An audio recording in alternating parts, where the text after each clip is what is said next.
Okay, let's talk about leaves. So, your typical leaf is a broad, flat blade, which is connected to a stalk we call a petiole. And this petiole is going to join the leaf to a stem at the area called a node, this intersection point, and there's going to be a bud here. There's going to be an axillary bud here in this node. So that's your typical leaf. And the typical function of a leaf is photosynthesis. It's a photosynthetic organ. However, we do see some modifications. So we can have colorful leaves that are called bracts, and these are for attraction of pollinators, so they play a role in reproduction. We also can have some leaves playing a role in asexual reproduction. So this reproductive leaf makes all these little baby plantlets that, when they're mature, will actually even have their own little roots, and they'll break off from the mother plant, and they're capable of being a fully independent plant themselves. We also have modifications called tendrils. These are leaves that are for climbing, so they help the plant sort of climb up some kind of substrate to get up to a higher level so they can intercept more light. We also have leaves that have a storage role, storing either water or storing food.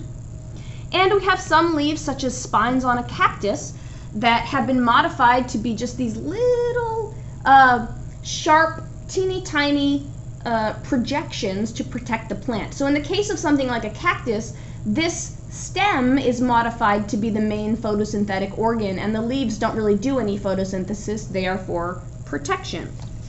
So some interesting modifications. So let's just assume we're talking about the classic leaf here that is for photosynthesis. Let's sort of crack into one and look at some of the things that we see.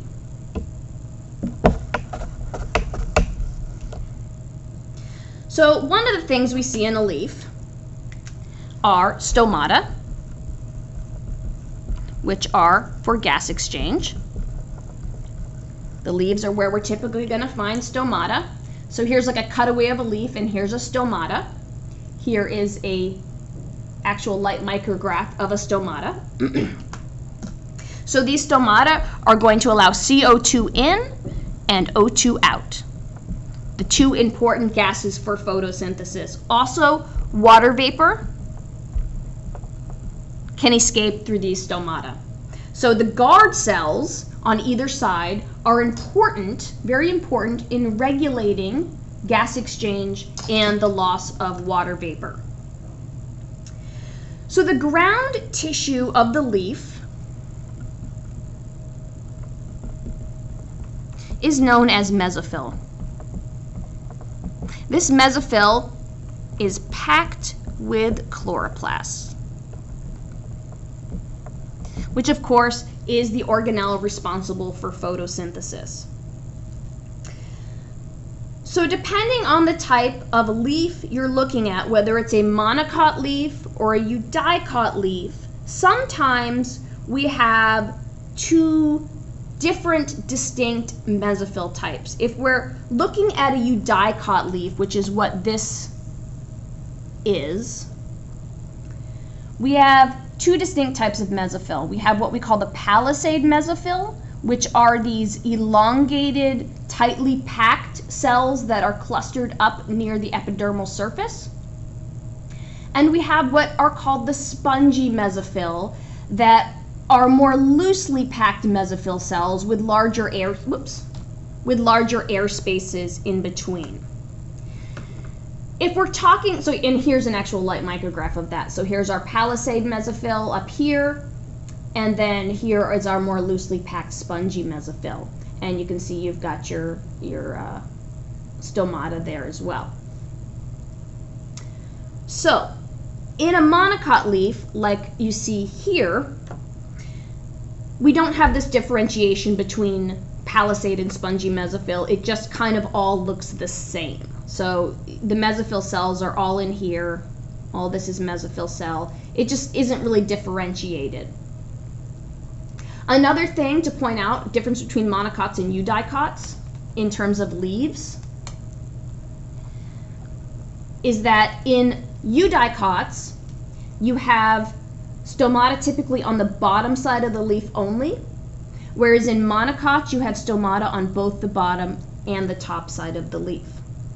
Also, you're typically going to see a difference in cross-section of the vascular bundles because, as I mentioned earlier, the monocots have that parallel venation. So if you cut them in cross-section, it looks like this. There might be one vascular bundle that's a little bit bigger, but you're going to see a lot of vascular bundles of relatively equal size. Whereas if you look at a eudicot leaf in cross-section, right, the eudicot leaf had that more netted venation, right? So take a cross-section of that, and what you're going to see is one gigantic-huge vascular bundle in the center, and representing this main vein here. And then you might not even see any of the other side vascular bundles, but if you do, they're going to be a lot smaller. So a couple things to be aware of when we're looking at these two things.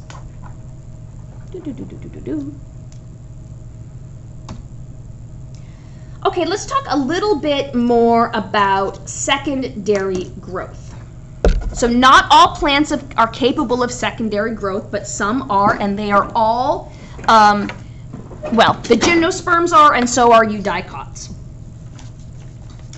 So there are two types of tissues that allow secondary growth in woody plants. There's what we call the vascular cambium. The vascular cambium is going to add layers of a vascular tissue called secondary xylem and secondary phloem.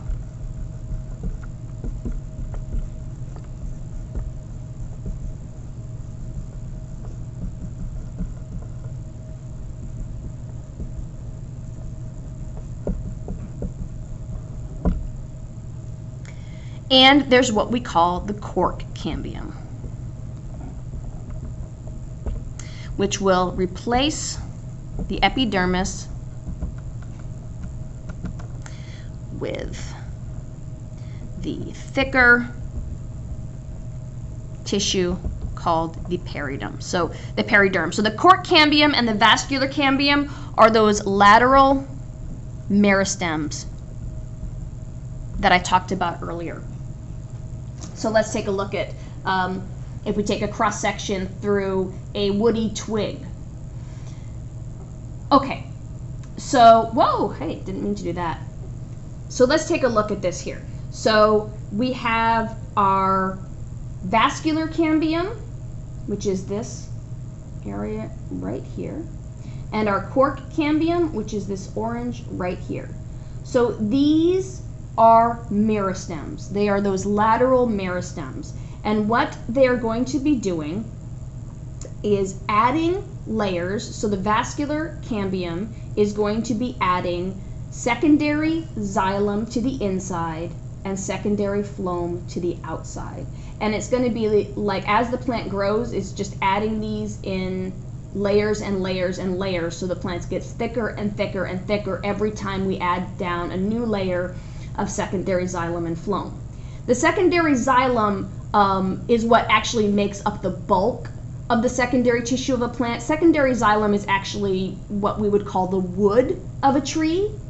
The secondary phloem, because phloem is much smaller, makes a much less thick layer. And actually, we usually consider the secondary phloem to be part of the bark of the tree.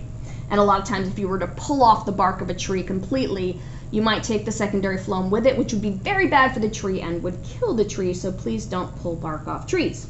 That's my PSA for the day. The cork cambium is putting on layers of this periderm, or this cork, which will make up the periderm, to the outside.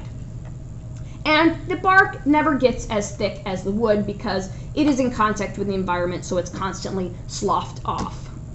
Here's another picture of this. So let's take a look. So this might look familiar when you look at rings of a tree. What you're looking at in the rings of the tree are the annual layers of secondary xylem that got put down by the vascular cambium. So if we look at this picture, we see the vascular cambium is actually a really thin layer of cells.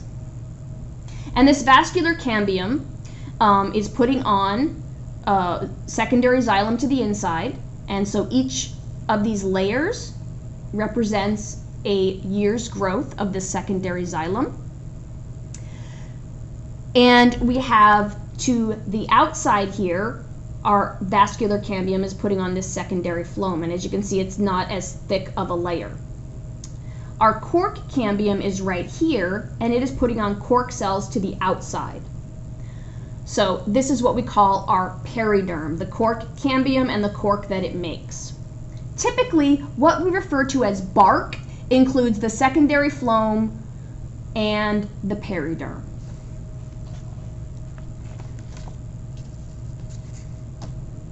Oh, I already said that one. So let's take another look at this. So another thing to mention, get my papers out of the way, sorry. Another thing I wanted to mention is that oftentimes the secondary xylem that we find in the very middle of the tree is no longer functional. It's what we would call the heartwood, and typically after many years it gets all plugged up with resins or sap or things, and it actually doesn't do any job in transporting any water or nutrients or anything like that. It just plays a role in strengthening it. Whereas the younger secondary xylem we call the sapwood is functional. Another thing I wanted to mention is that as the plant grows, or as it grows outward, we put on two distinct types of secondary xylem within a year, what we call the early wood and the late wood. So the early wood that we put on early in the year is typically when the growth conditions are a little bit better. And so here we look here. So here's a good example of early wood, right? See how it's got the xylem is actually larger. We're getting larger cells here. That's because there's a lot of water and the cells are bigger. As the season goes on and it's later and the cells get smaller and smaller, we have what we call late wood. And you can kind of see a really distinct band forming between early and late wood, early and late wood. And this early and late wood together make up an annual ring. And this is one of the things that lets us count annual rings and tell how old a tree is.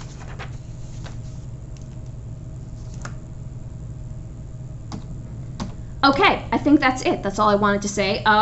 We'll definitely talk a little bit more about this in lab, but that covers it for chapter 33. So I hope you learned something. I did. So yeah, I'll talk to you later.